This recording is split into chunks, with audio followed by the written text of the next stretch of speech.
Hi everyone in English 2323, it's Dr. E and I'm here with your week 13 instructional video. So I want to go visit the content area briefly just to remind you that on the left-hand side there are different modules that will be helpful as we close out the semester. One of them is the syllabus, schedule, and rubrics module, and that's where you can find all the materials and details for those different assignments. So if you ever have questions and need to double check something, you can go here and take a look at that, and I will post the multimedia project information there as well. And additionally, you do have the MLA help section. So if you have questions or concerns about MLA, that kind of thing. So if we go to week 13, you will be reading Ishiguro's, the biography of Ishiguro, as well as the short story A Village After Dark.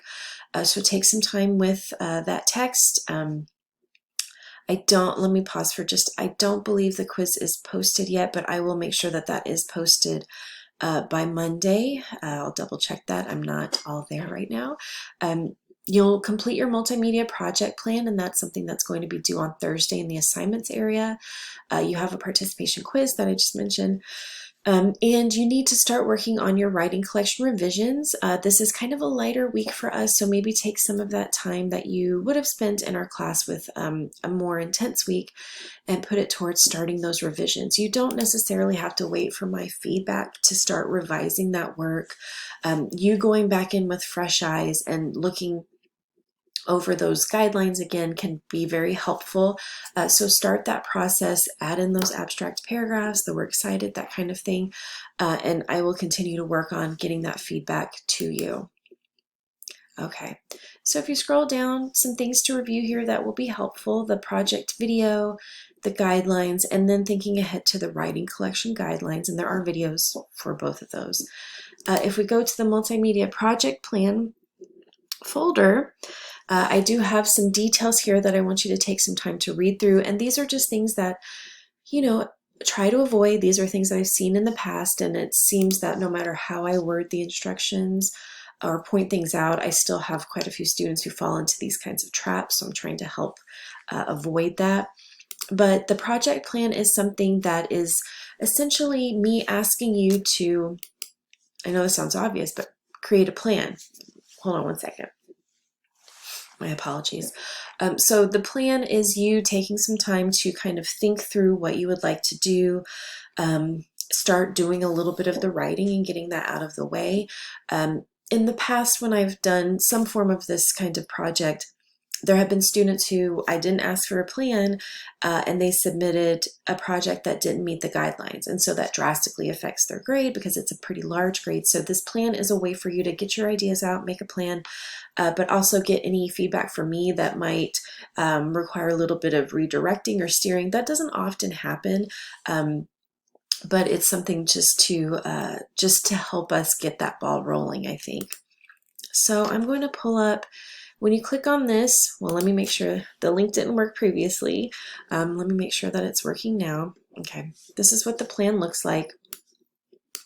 So you just complete this form. It's a Word document. So what text, author, what from our course inspired you, right? If you want to look at a theme of gender across some different readings, what texts, what authors, if you want to look at the time period, whatever it is that you've chosen, identify that here, because the point of the multimedia project is to take something from our course and put it into a creative kind of mode.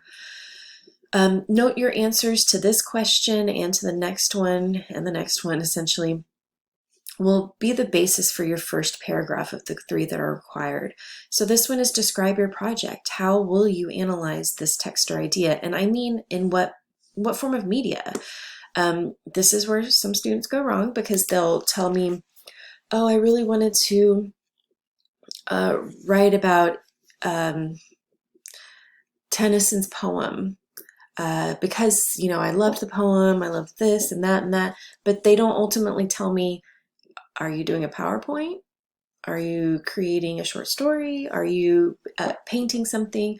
I need to know what media or mode you're choosing to use so that I can make sure, right, that it's meeting those guidelines. and that you've thought about how you're going to show the progress. Remember, part of this is not just showing a finished product, it's also showing the steps along the way. So when you think of that, think of the example of the origami assignment that is in the examples. Every step of the way, kind of getting a sense of how much effort you put into it. So how will you show effort? Okay. What is your general timeline? I say general, but I mean, when do you plan to start? Do you need to go buy materials? Do you need to borrow materials? Do you need to create material? When are you going to start? How long will that process take? When will you edit and revise? When paragraphs, da da da. I really want you to think about how much time it's going to take, because we always underestimate. And this is a space for your complete draft of the second paragraph. And so here's the prompt for the paragraph. I can't get these two words to unfuse, so I'm sorry for that. I'll eventually figure it out by like next year, but just know, I know it's there. So this is not for you to just put in some quotes. This is for an actual paragraph that you will include in your final project. That paragraph requires the most work, and that paragraph is where most points are lost typically. So it's me pushing you to get ahead of that. Get the research done, get your ideas together, okay? And review those guidelines if you have any questions. So you'll save this document and upload it to the assignments area in D2L. You want to make sure, like when you upload a document and you see it in blue here, double click it. Make sure that when you open it, you can see your typed responses. Some people submit blank documents, and that just, it happens. Sometimes people submit blank templates. So just make sure that you've submitted the document that's completed and that your responses are visible. You can always save it as a PDF, which kind of makes an image, right? So that you may not run into some of those kinds of issues. So just be on top of that. And in week 13, you'll also have, again, the quiz will be right here when it's available. I don't think I've completed it yet. Can't think quite clearly at the moment, but it'll be there. So I hope y'all are doing well. I know that some things have been it's been feeling a little unstable.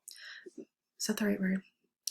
Things have felt maybe a little chaotic at times, and I apologize for that, but I appreciate your patience and that we're all working together to get through the semester. We only have a couple of weeks left, and y'all are doing so well, so really plan to finish strong, and it'll be fun with this multimedia project. So let me know if you have any questions. Take care and have a great week.